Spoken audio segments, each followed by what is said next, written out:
Hello, I'm Andrew Walsh, an anthropology instructor at the University of Western Ontario. In this mini lecture, I'd like to talk to you about research I've been doing on Madagascar's ecotourism and sapphire mining industries. There are three main things I want to accomplish with this talk. First, I'd like to give you an example of how ethnographic research requires anthropologists to take the perspectives of the people with whom we do research seriously, in ways that may even lead us to question our own assumptions and lead us to new understandings of what we take for granted. Second, I'd like to encourage you to think critically in the ways that anthropologists do about the question of value. And I'll do this, as the title of my talk suggests, by calling attention to different perspectives on the value of sapphires, lemurs, and other natural wonders that can be found in Madagascar. Finally, I'd like to draw your attention to the fact that although anthropological research of the kind I describe here often takes place in settings that may seem very different to you, the lives of the people living in such settings are not as disconnected from your own lives as you might imagine. A key point to keep in mind throughout this talk is that anthropology is not the study of other people. It's the study of all people, and so is as much about what ties humans together as it is about what sets us apart from one another. Madagascar is a large island nation located in the southern Indian Ocean, off the southeast coast of Africa. It's best known in some circles as a place of natural wonders, spectacular landscapes and species of plants and animals that you just can't find anywhere else in the world. This reputation is especially appropriate to the region in the far north of Madagascar, in which I've been doing research since the early 1990s, a place called Ankarana. Ankarana takes its name from this huge limestone massif that dominates the local landscape. It's a spectacular place. In fact, over the years, the national park that has developed around the Ankarana Massif has attracted film crews, international researchers, and a growing number of ecotourists, all of them intent on documenting or experiencing the place's distinctive landscapes, plants, and animals. Ankarana is more than just a destination for foreigners, however.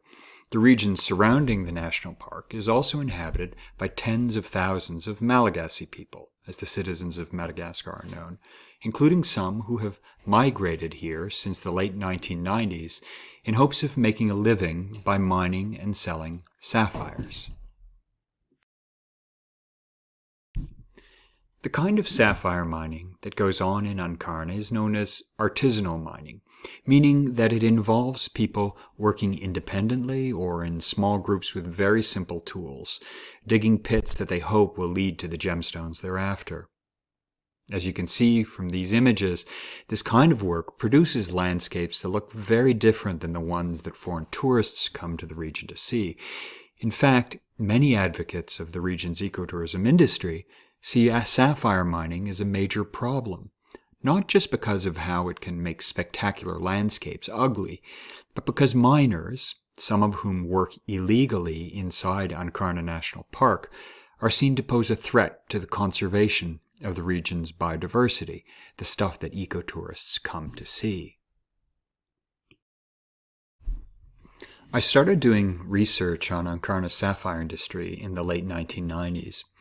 As is often the case with ethnographic research, this meant spending months living, hanging out, and talking with Malagasy sapphire miners and traders in the town that had become the industry center. Thankfully, I had worked in the region previously and so could speak the Malagasy language. A key thing to understand about this sort of research is that it requires anthropologists to think carefully about how others see the world. And that means not just asking questions of people, but also listening to the questions they are asking us. We can learn as much from these as anything. Of all the questions I was asked during my first stay in this town, the one that most surprised me was one that Malagasy sapphire miners and traders thought that I, as a foreigner, ought to be able to answer. "What are sapphires used for?" they would ask. "What makes them worth so much money?" Here I should say that prior to the arrival of foreign sapphire buyers in the region in the 1990s, Malagasy people did not consider these stones valuable. In fact, many joked that before foreign buyers came, the only local people who were interested in these stones were young boys who used them as pellets in their slingshots. I answered questions about the value of sapphires as best I could by saying that these stones are used in making jewelry that foreigners buy because they think it looks beautiful and want to wear it or to give it as a gift to someone else. As time went on, though, and I was questioned about the value of these little blue stones over and over again, I started wondering myself, just what is it about sapphires, these very ordinary-looking blue stones, that makes them so valuable to foreign consumers?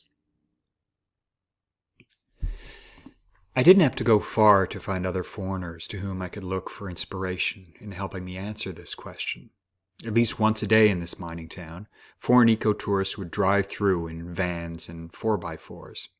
Often they would stop, get out, and wander around. Sometimes they would even buy sapphires to take home as souvenirs. But they would never stay long. After all, they hadn't come to Madagascar to visit a mining town. They were on their way to Ankarna National Park, the conservation area surrounding the massif I mentioned earlier that was just down the road. And once again, my neighbors in the mining town had questions. Who were these foreigners, they asked me. What are they after in Madagascar? And once again, their questions got me wondering. What were these foreigners finding in Ankarna that they couldn't find in the places they came from? To answer this question, I did more ethnographic research, this time with foreign eco-tourists and the Malagasy guides and park employees who make their experiences of Ankarna possible. And what I learned from this research may not come as a surprise to many of you. Foreign eco-tourists who come to Ankarna value the region's landscapes, plants, and animals in ways that make them willing to pay thousands of dollars for the privilege of experiencing them. Why not go to a zoo close to home if you want to see lemurs or chameleons, I would sometimes ask. It's just not the same, they would answer. As one Malagasy guide explained, for foreign eco-tourists, encountering a lemur or a chameleon in Ankarna is, in a word, authentique, authentic. It is a natural encounter that is quite different than the artificial wildlife encounters enabled by zoos. As you might imagine, when tourists and their guides encountered abandoned pits or other signs of the sapphire mining going on within the national park, they tended to react with dismay and sometimes even anger. Many were quick to fault Malagasy miners for endangering or destroying what is so wonderful and distinctive about Ankarna. Before you jump to the same conclusion, however, I'd like you to join me in thinking carefully about why it is that Malagasy miners are going into Ankarna National Park in search of sapphires. Doing so will hopefully lead you where it's led me as I've been doing this research. That is, to a more complex understanding of the situation at hand. As I mentioned earlier, Malagasy miners and traders have no use for sapphires. They are only interested in them because mining and selling sapphires is a way of making a living. And they're only able to make a living from mining and selling sapphires because foreign consumers are willing to pay a great deal for these little blue stones. Which, of course, brings us back to the question that miners and traders so often asked me. What is it about sapphires that come out of the ground in Ankarna that makes them so valuable to foreign consumers? One way of thinking about what makes sapphires mined in Madagascar so valuable to people is to consider how they're different than an obvious alternative. One of the most surprising things I've learned about sapphires over the past 20 years is that they don't, in fact, only come out of the ground. Sapphires can also be made in a laboratory through a process that produces so-called synthetic sapphires that have the same physical and chemical properties as mine sapphires. Synthetic sapphires tend to be flawless. They can come in an array of colors, and once cut and mounted in jewelry, they seem to my eye to be just as, if not more beautiful than sapphires that come out of the ground in Ankara. What's more, these lab-produced synthetic sapphires cost a fraction of what mine sapphires of similar quality cost.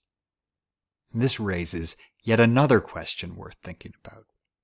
If high-quality, low-cost sapphires can be produced in a lab, why are people working so hard to dig these little blue stones out of the ground in Ankara? You might already know the answer. The fact is that foreign consumers, and maybe even you, do not think of or value mined sapphires and synthetic sapphires in the same way, no matter how physically and chemically identical they may be. Sapphires that come out of the ground in Ankara are characterized by many as real and authentic, while sapphires that come out of a laboratory are often considered artificial or fake. And to people who think of mined and synthetic sapphires in these ways, there is no question as to which kind of sapphires are and should be more valuable. There's just something about natural sapphires that makes them fundamentally different and more valuable than synthetic sapphires. I imagine that many of you have your own ideas about the differences between mined and synthetic sapphires, just as you do about what makes encountering an animal in the wild different than encountering one in a zoo. I hope you also realize, however, that in many cases, these ideas that you have reflect a broader set of assumptions about the value of things and experiences that you and the people you know best might call natural or authentic. And I hope this leads you to an appreciation of how the way you value certain things is a key part of the story of what's been going on in Ankara over the past 20 years. A key point that I'd like you to take from this talk is that Ankara's sapphire industry has much more in common with the region's ecotourism industry than you might previously have imagined, certainly more than I imagined when I started the research I've described to you. Simply put, both of these industries really, ultimately, exist to serve the demand of consumers who generally live far from Ankara. If it weren't for how foreigners value the region's sapphires, landscapes, plants, and animals as natural and authentic in the ways that they do, the ways that maybe some of you do too, the lives of the Malagasy people I've come to know through this research would look very different than they do now. This point in mind, it would be a mistake to characterize the problems that have come with sapphire mining and ecotourism in Ankara as the problems of other people living elsewhere. As with so many of the issues we address in anthropology today, these are the problems of people living in an interconnected world, from which we, by this I mean you and me and people in Ankara, can never really remove ourselves. I'll end by saying that this is what, to me at least, makes anthropology so interesting. It encourages us to think carefully about the complexity of human lives in ways that are always relevant to the world in which we live. As mentioned at the start, anthropology isn't about other people living in places like Ankara. It's about all people. I'll end there and say thanks for listening and watching, and if you have any questions or comments, you can find me online at the University of Western Ontario.